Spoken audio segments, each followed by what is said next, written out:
দেখে অন্তরাত্মা কেঁপে ওঠে। শত হাত দূরে থেকে ভাইয়া বলে আর্তনাদ করে ওঠে। রাফাত হতচকিয়ে যায়। মাহির নিচের হাত লুকাতে ব্যস্ত। ঝিলের চোখে অজস্র ধারার মেলা।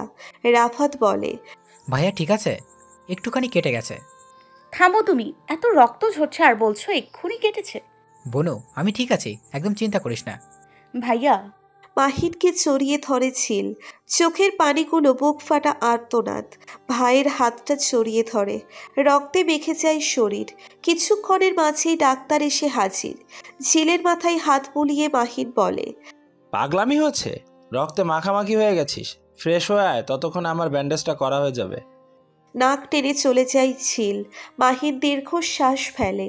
ঝিল সম্পর্কে আড়াল করতে চেয়েও পারছে না। ছোট থেকেই ঝিলকে আড়ালে রেখেছে, যাতে করে ঝিলের স্বাধীনতায় ব্যাঘাত না ঘটে। চারদিকে শত্রুর অভাব নেই, কে কখন ক্ষতি করে দেয়। রুমে এসে ফ্রেশ হয়ে নেয় ঝিল। ভাইয়ের কাটা হাতটা মনে হতেই বুক জ্বলে ওঠে। কতটা ক্ষত হয়েছে। ফোনে নাম্বার ডায়াল করে ফোন দেয়। একবার রিং হতেই ফোন রিসিভ হয়, যেন ফোনেরই অপেক্ষা করছিল। ঝিল, কাল ফোন না দিতে পারার জন্য সরি। রাতে পাপার কাছে গিয়েছিলাম।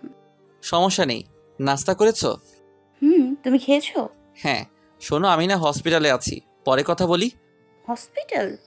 হুম। তুমি ঠিক আছো? তোমার কিছু হয়নি তো? হসপিটালে কেন? শান্ত হও, আমি ঠিক আছি। আমার এক ভাইয়ের অ্যাক্সিডেন্ট হয়েছে, মাথা ফেটে গেছে। কন্ডিশন কেমন? সেফই আছে। আমি রাখছি, আর আজ পাপা আর মম আসবে। আই উইশ সব কিছু ঠিক হয়ে যায়। সেটাই যেন হয়। ফোন রাখে ঝিল। বুক ভারী হয়ে গেছে। মৌনতার আসার কথা, এখনো আসছে না কেন?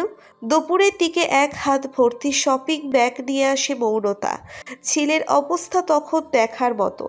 সব থেকে বাজে বিষয় হলো মৌনতার বয়ফ্রেন্ডের সাথে ব্রেকআপ হয়ে গেছে, আর মেয়েটা এক গাদা শপিং করেছে। মনু, এটা কি শুনছি? যা শুনেছিস তাই। আজও ব্রেকআপ কেন হলো তোদের? বাজে মানুষের সাথে ব্রেকআপ ছাড়া আর কি হবে বলতো? মনু, কি করব আমি? অনেক চেয়েছিলাম, চেষ্টা করেছি, কিন্তু ও থাকতে চায় না আমার সাথে। আমার থেকে ও সুন্দরীকে পেয়েছে কি না। কথাগুলো চিৎকার করেই বলল মৌনতা। চোখ দুটো ভিজে গেছে। স্তব্ধ হয়ে বসে পড়ল ঝিল। ডিভাইনে থাকা ফ্লাওয়ার ফার্স্টে ছিটকে পড়ল পায়ে। খানিকটা ব্যথা পেলেও টু শব্দ করল না। চোখ দুটো ভিজে গেছে মেয়েটার। হঠাৎ করে মৌনতাকে জড়িয়ে ধরল। ডুকরে কাঁদছে মৌনতা। মনু, তুই একদম ভাববি না। যে তোর যোগ্য না তাকে সাথে রাখার মানেই হয় না। ভালোবাসতাম খুব। ঘৃণা কর, ঘৃণা করতে হবে। ঝিল। ঝিলকে চড়িয়ে ছমছম করে কাঁদছে মেয়েটা। নাকের পানি চোখের পানি একাকার হয়ে গেছে। দুই বান্ধবীর কান্না দেখে রোহন থমকে গেল। না চাইতেও রুমে ঢুকলো। চোখ দুটো খুলেই রোহনকে দেখতে পেয়ে ছিটকে দূরে সরে গেল মৌনতা। মৌনতার হঠাৎ এমন আচরণে ভ্রুকুচকে তাকায় ঝিল। কাঁদছিস কেন ঝিল? ভাইয়া তুমি? চোখে পানি কেন? আরে কাঁদবো না বলো, বান্ধবীর সাথে কতদিন পর দেখা। উফ বনু, সুন্দরবন থেকে এসেই ফ্যাঁচ ফ্যাঁচ করে কাঁদছিস? বাঘের সাথে প্রেম হলো না তো? ভাইয়া। রোহন হো হো করে হেসে উঠল। ঝিলও হাসল। প্রচণ্ড অস্বস্তিতে পড়ে গেল মৌনতা। হাসবে নাকি কাঁদবে ঠিক ঠাউর করতে পারল না। পরিশেষে হেসেই ফেলল। কপালে বিন্দু বিন্দু ঘাম জমেছে। একটু আগেই অহিত সরকার আর ইহরিমা সরকার এসেছেন। মামারা দরজা বন্ধ করে আছেন। ইহরিমা প্রচণ্ড ভেঙে পড়েছেন। অভিনব আশ্বস্ত করে বলল, প্লিজ মম, এভাবে হেরে যেও না। মামনিরা কতটা খুশি হয়েছে দেখো, মামারাও মেনে নিবেন। ইহরিমা প্লিজ, এভাবে কেঁদো না। গত 20 বছর ভাইয়ের জন্য কেঁদেই চলছো। কি করি বলি তো? সবাই আমাকে দেখা মাত্রই ঘরে গিয়া ডোর লক করে দিল। এতটাই ঘৃণা করে আমায়। ইহরিমা, এমন কেন ভাবছো? তোমার ভাইরাও খুশি হয়েছে দেখো। ভাবে তুমি দেখো নাই কতটা ঘৃণা করে আমায়। ইহরিমা মুখে হাত গুছে কাঁদতে লাগলেন। অহেদের বুক ভারী হয়ে গেল। 30 বছর পেরিয়েছে। ভালোবাসার কোনো কমতি রাখেননি। তবুও দিন শেষে ইহরিমার চোখে জল। অভিনবর ফোন বাজছে। ঝিল প্রচণ্ড টেনশনে আছে। অভিনব ফোন রিসিভ করলো না। টেক্সট করে জানালো পরে সব বলবে। মিনিট 15 বাদেই দরজা খুলে গেল। বিস্ময়ে চেয়ে আছে সবাই। 3 ভাইয়ের চোখ মুখ শক্ত হলেও চোখ দুটো বলে দিচ্ছে প্রচণ্ড কেঁদেছেন। ইহরিমা উঠে দাঁড়ান, আলগা পায়ে এগিয়ে যায়। ইপ্পান হাত দিয়ে বাধা দেয়। ইহরিমা শোনেন না, ভাইয়ের পায়ে লুটিয়ে পড়েন। অহেদ অবাক হন।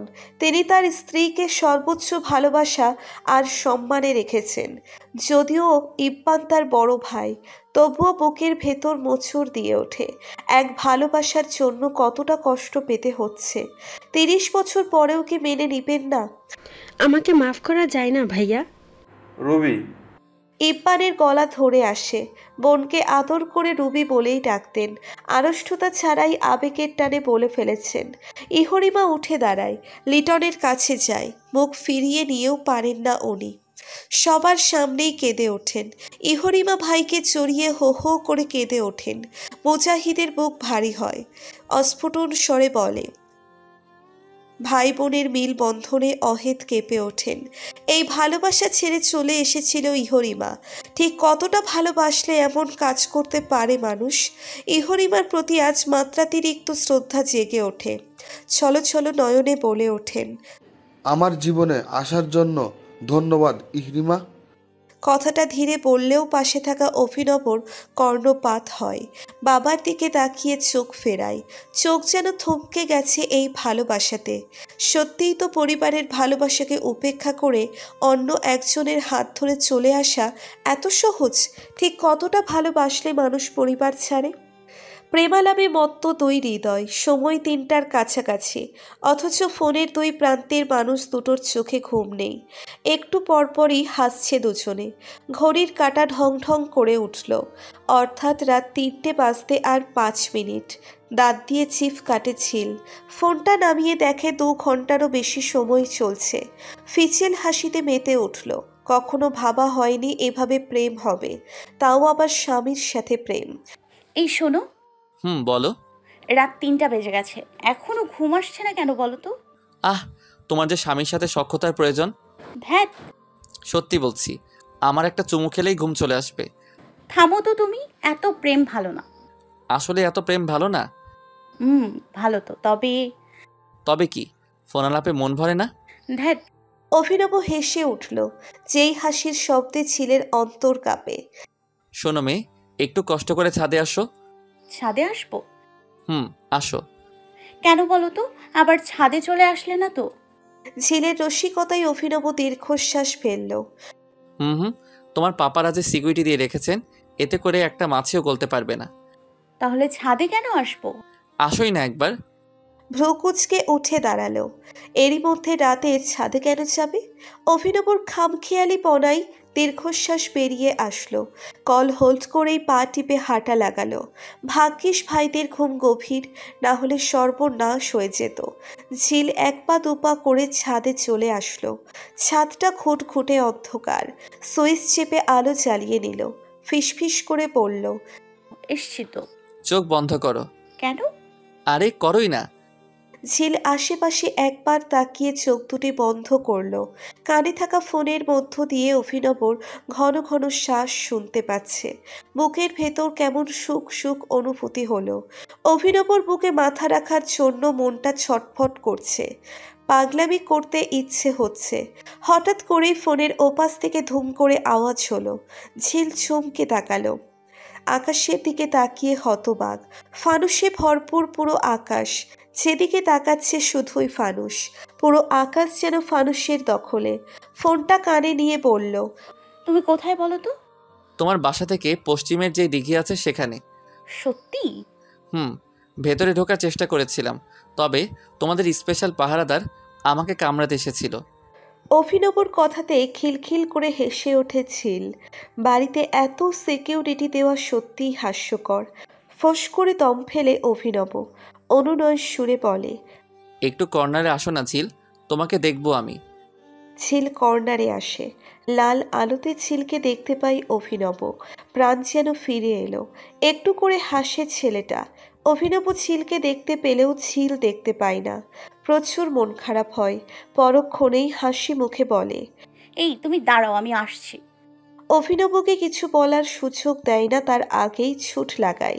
বাসা থেকে বের হয়ে ধীর পায়ে বাগানের দিকে এগিয়ে যায়। হঠাৎ কানে ভেসে আসে খটখট আওয়াজ। ঝিলের অন্তরকণে পানি শূন্য অনুভব হয়। এই প্রথম পাপা আর ভাইদের ভয় হচ্ছে। ঝিল একটু ঝুঁকে তাকায়। রেস্ট হাউসে রোহনকে দেখতে পায়। রোহন ঘুরে তাকাতেই কেউ একজন তাকে ঘুরিয়ে দেয়। ঝিল, এখানে কি করিস তুই? মনু, তুই কখন ঘুম থেকে উঠলি? অনেক আগেই। তোকে রুমে না পেয়ে ছাদে যাই, আর ছাদ থেকেই দেখলাম নিচে আসতে। আসলে কি হয়েছে বলতো, সুন্দরবন ঘুরতে ঘুরতে ঘরে মন টেকে না, শুধু প্রকৃতির অক্ষতা জাগে। বুঝলাম। তা সুন্দরবনেই মন হারালি না তো? উফ মৌনু। মৌনতা ফিক করে হেসে ওঠে। ঝিলের এক বাহুতে টান দিতেই পেছন থেকে রোহনের কণ্ঠ। কে? ভাইয়া, আমি আর মৌনু। এখানে এত রাতে? এমনি এসছিলাম হাওয়া বিলাস করতে। তুমি গেস্ট হাউসে কেন? একটু দরকার ছিল, ফাইল রেডি করতে হচ্ছে। খটখট আওয়াজ হবে তাই গেস্ট হাউসে চলে এসেছি। মৌনতা এক পলক তাকালো, পরক্ষণেই মুখ ফিরিয়ে নিল। হাঁসফাঁস করতে করতে বলল, 3:30 বাজে ঝিল, চল এবার ঘুমোতে যাই। ঝিল সম্মতি জানায়। মুখটা একদম চুপসে গেছে। ফোঁস করে দম ফেলে। ফোনটা ভাইব্রেট হচ্ছে। ফোন রিসিভ করার কোনো স্কোপ নেই। একটা টেক্সট পাঠিয়ে দিল। ইস, অভিনবকে দেখার জন্য মনটা কেমন আকুপাকু করছে। কালই দেখা করতে হবে, না হলে হার্ট ব্লক হয়ে মারা যাবে মেয়েটা। পাপা, আমি বের হবই। আগে তো কখনো বারণ করনি, এখন কেন বারণ করছো? সেটাই তো মামুনি, আগে তো কখনো বারণ করিনি, এখন বারণ করছি মানে কিছু কারণ আছে। আমি কোনো কারণ শুনতে চাই না, আর্জেন্ট করে বের হতে হবে আমায়। মামুনি। হাতের কাছে থাকা গ্লাসটা ফেলে দেয় ঝিল। গটগট করে রুমে চলে যায়। কষ্টগুলো কেমন কান্না হয়ে বের হচ্ছে। অভিনবর দেখা না পেলে নির্ঘাত কিছু একটা হয়ে যাবে। মৌনতা মাত্র ফ্রেশ হয়ে আসলো। ঝিলকে সাজগোজ করে বসে থাকতে দেখে বলল, এই ঝিল, এই ভোর সকালে কোথায় বের হচ্ছিস? বের হতে দিল না। ভালো লাগে না এই পরিবারে থাকতে, সারাক্ষণ মাথায় ভয় নিয়ে চলতে হবে। এভাবে মানুষ বাঁচে বলো তো? থাক না, আঙ্কেলরা যখন বারণ করেছেন নিশ্চয়ই কোনো... প্লিজ মৌন, তুই জানিস না কতটা জরুরি বের হওয়া। কথাটুকু বলেই ঝরঝর করে কেঁদে ওঠে ঝিল। হতবুদ্ধি হারিয়ে ফেলে মৌনতা। সাধারণ একটা বিষয়ে এভাবে কাঁদে কেউ? ঝিলের দিকে নিষ্পলক চেয়ে থাকে মেয়েটা। ঝিলের বের হওয়ার রহস্য উন্মোচন করতে গিয়ে দীর্ঘশ্বাস বের হয়ে আসে, তবুও বলে,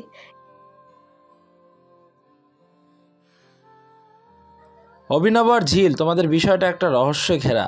আমরা কিন্তু এখনো কিছুই জানি না। এখন একটু ডিটেলসে বলো তো, প্রেমটা কি করে হলো? ঝিল আমতা আমতা করতে লাগলো। পাপড়ি হালকা হেসে পড়ল, এত ভয় পাচ্ছে কেন ঝিল? প্রেমই তো, অন্য কিছু তো নয়। ঝিলের মস্তিষ্ক লজ্জায় পড়ল। এরা সবাই কি কোনোভাবে ওকে লজ্জা দিতে চাইছে? অভিনব ঝিলের অস্বস্তি বুঝতে পারল, তাই নিজেই সমস্তটা বলবে বলে ঠিক করলো। অ্যাটেনশন এভরিওয়ান, ঝিল নিতান্তই বাচ্চা যে আমাকে সেফটি পিন পুশ করে মারতে পারলেও প্রচণ্ড ভয় পায়, আর কথা বলতে গেলে সব গুলিয়ে ফেলে। ওকে জিজ্ঞেস করে কোনো লাভ নেই। কি করে এটা হলো? বলছি, আমাদের প্রথম দেখাটা অস্বাভাবিক। তাছাড়া আমাদের বিয়েটাও জোর করে দেওয়া হয়েছে।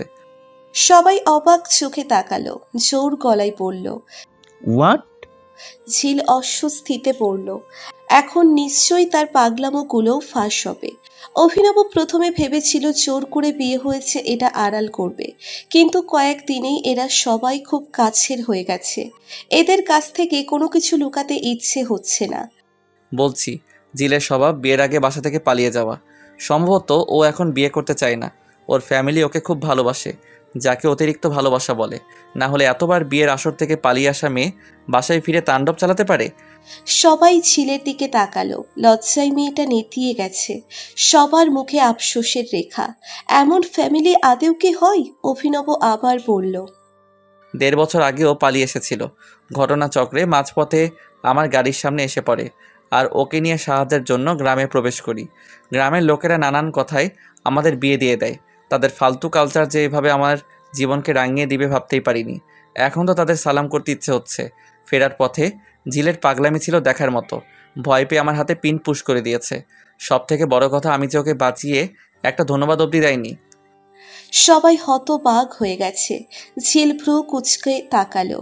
অভিনব তার সাথে লেকপুল করছে। শোনো, আমি তখন ধন্যবাদ দেওয়ার মুডে ছিলাম না।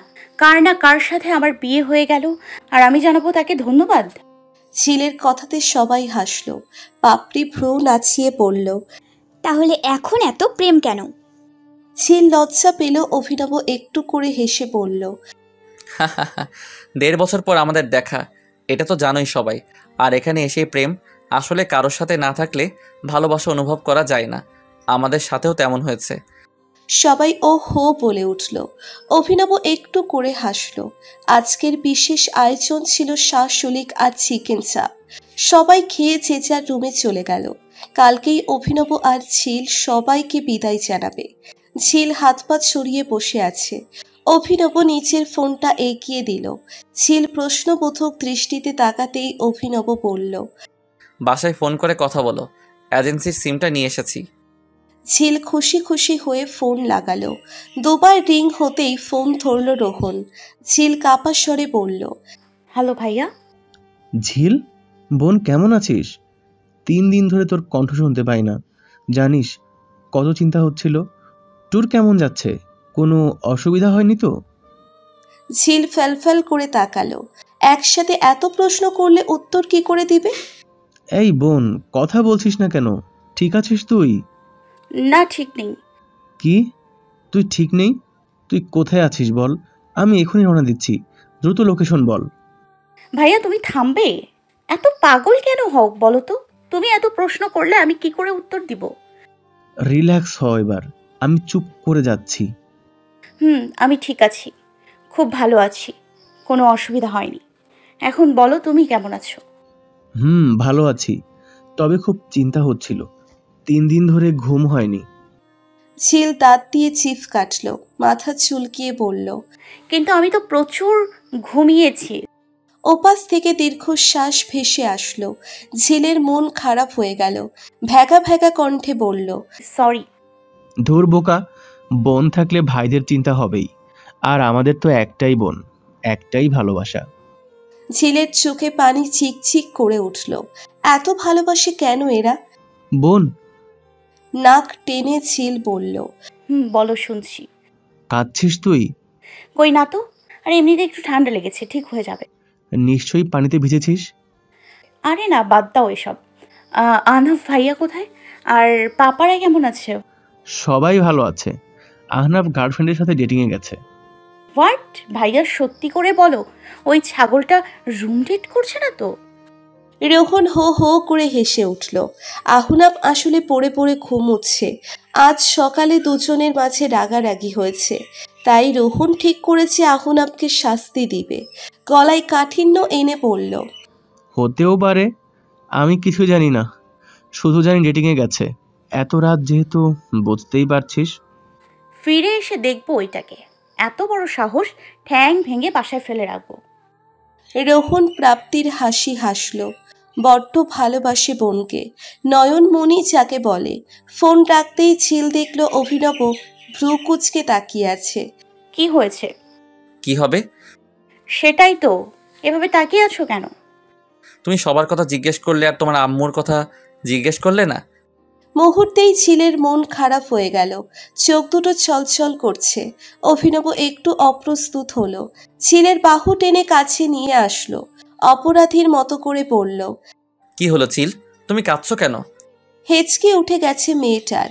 কথা বলতে পারছে না। অভিনব বুকে টেনে নিল, দুহাতে জড়িয়ে ধরল। কোনোভাবে ঝিলকে কষ্ট পেল। বুকের ভেতর মোচড় দিয়ে উঠল। কোথাও একটা রক্তক্ষরণ ঘটেছে। অভিনবর বুক থেকে মাথা উঁচু করে তাকালো ঝিল।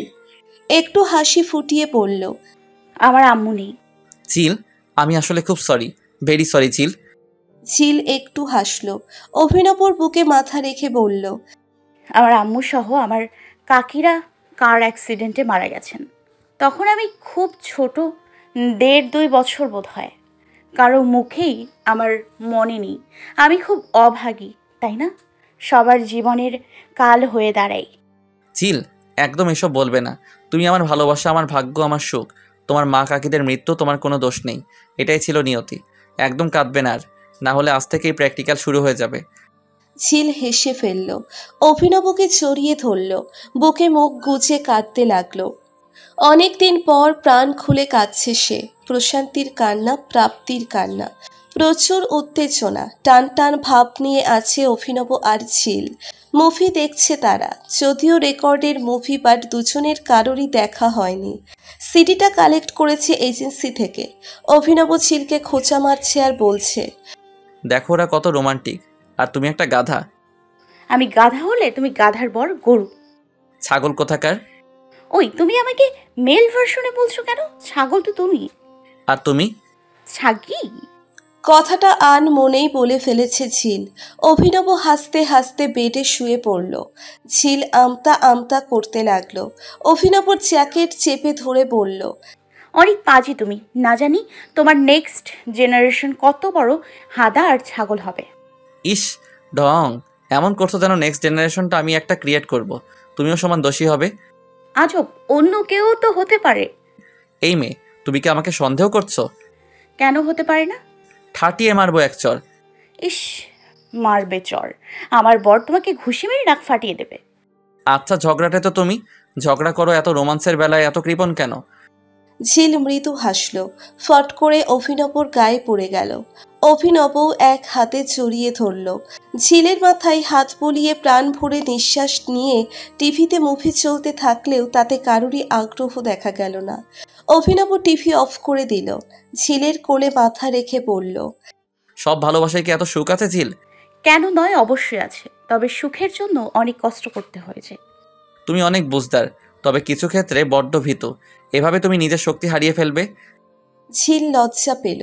বিষয়টা তিতা সত্যি, কারণ পাপা আর ভাইদের আদরে বড় হওয়া একমাত্র মেয়ে ঝিল। এতগুলো পুরুষ মানুষের মাঝে স্বাভাবিক মেয়েদের মতো বেড়ে উঠতে পারবে না, এটাই স্বাভাবিক। তবুও এই অস্বাভাবিকের মধ্যে স্বাভাবিকভাবে বেড়ে ওঠাটাই ইউনিক, যেটা সবাই চায়। অভিনব নীরবতা ভেঙে পড়ল। তাই বলে ভেবো না আমি তোমাকে মেনে নিতে পারছি না বা অন্য কিছু। তুমি যেমন আমার তেমনই চলবে। এই যে বাচ্চা বাচ্চা ফুটফুটে একটা মেয়ে, এতেই আমার শান্তি। শুধু কিছু ক্ষেত্রে তোমাকে সাহসী হতে আর একটু পরিবর্তন হতে হবে। কেমন? এই যে আমার উপর অনেক বিশ্বাস রাখতে হবে, তারপর অল্পতে ভয় পাওয়া যাবে না, নিজেকে ছোট ভাবা যাবে না, সবাইকে জবাব দিতে শিখতে হবে। ঝিল মন খারাপ করে ফেলল। অভিনব কোল থেকে মাথা উঠিয়ে পড়ল। কি হলো, তুমি কোনো কিছু নিয়ে আপসেট? তাহলে আমার কোনো কথায় কষ্ট পেয়েছো? সেটাও নয়। তাহলে কি হয়েছে তোমার? মুড অফ কেন? আসলে অভিনব, একটা সত্যি কথা বলবো। অভিনব চোখ দিয়ে আশ্বস্ত করে সম্মতি জানালো। কাঠ হয়ে যাওয়া ঠোঁট দুটো চিপ দিয়ে ভিজিয়ে নিল ঝিল। অভিনব উৎসুক দৃষ্টিতে তাকালো। ঝিলের আড়ষ্টতার কারণ কি? আমি আসলে বলো। আমি আসলে তোমাকে দেখলে সব গুলিয়ে ফেলি। তাই সেদিন বানরের বিষয়টা নিয়ে ফাঁদে ফেলেছি। আই এম শিওর তুমি না থাকলে সবাইকে সাইজ করে ফেলতাম। কিন্তু তুমি যখন ছিলে আমি একটা কথাও বলতে পারিনি। বারবার তোমার দিকে তাকিয়েছি, অদ্ভুত আকর্ষণ পাই। কথাগুলো বলেই ঝিল মাথা নিচু করে নিল। অভিনব হাসল। মেয়েটা ফুল প্রেমে হাবুডুবু খাচ্ছে। ঝিলের দুই বাহু ধরে নিচের কাছে নিয়ে আসলো। মেয়েটার দৃষ্টি তখনও নত। অভিনব তার মাদকতাপূর্ণ কণ্ঠে বলল, এতেই হবে। আমার কাছে থাকলে পৃথিবীর কোনো শক্তি তোমায় স্পর্শ করতে পারবে না, তবে আমি না থাকলে তোমায় স্ট্রং থাকতে হবে, বুঝেছো? ঝিল মাথা ঝাঁকালো। অভিনব মৃদু হেসে ঝিলের কোলে মাথা এলিয়ে দিল। পলকহীনভাবে তাকিয়ে রইল। খুব তাড়াতাড়ি এই বিষয়টা পরিবারকে জানাতে হবে। যদিও অভিনবর দিক থেকে কোনো অসুবিধে হবে না, তবে ঝিলের বিষয়টাও একটু দেখতে হবে। যাই হয়ে যাক, ঝিলের হাতটা ছাড়বে না। ভোর হতেই উঠে বসেছে ঝিল। পারছে না এখনই বেরিয়ে যেতে। অভিনবকে নিয়ে প্রচণ্ড ইনসিকিউর ফিল করছে। তাই তো ভোর 5টায় উঠে অভিনবকে খোঁচাচ্ছে। অভিনব ঘুমু ঘুমু চোখে তাকালো। আবার ঘুমিয়ে পড়ল। ঝিল এবার রাগ করল। অভিনব বিষয়টা খেয়াল করেছে, তাই ঝিলকে বেডের সাথে চেপে ধরে আবার শুয়ে পড়ল। আজও তোমার এত ঘুম পাচ্ছে তো তুমি ঘুমাও, আমাকে কেন টানছো? তোমাকেই প্রয়োজন, তাই তোমাকেই টানছি। ছাড়ো বলছি। ছাড়বো না। ঝিল নিজেকে ছাড়াতে ব্যস্ত হয়ে পড়ল। অভিনব না পেরে উঠেই গেল, ঝিলকে কাছে টেনে বলল, এত ভয় পাও আমায় নিয়ে?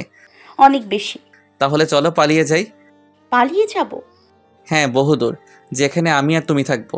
সবার উপস্থিতি নট অ্যালাউ। এমন হয় নাকি? কেন হবে না? তুমি চাইলে চাঁদকে খণ্ড করে দিব। ধ্যাৎ। বিশ্বাস হচ্ছে না? হয়েছে বিশ্বাস। এখন শোনো, আমার না খুব ভয় হচ্ছে।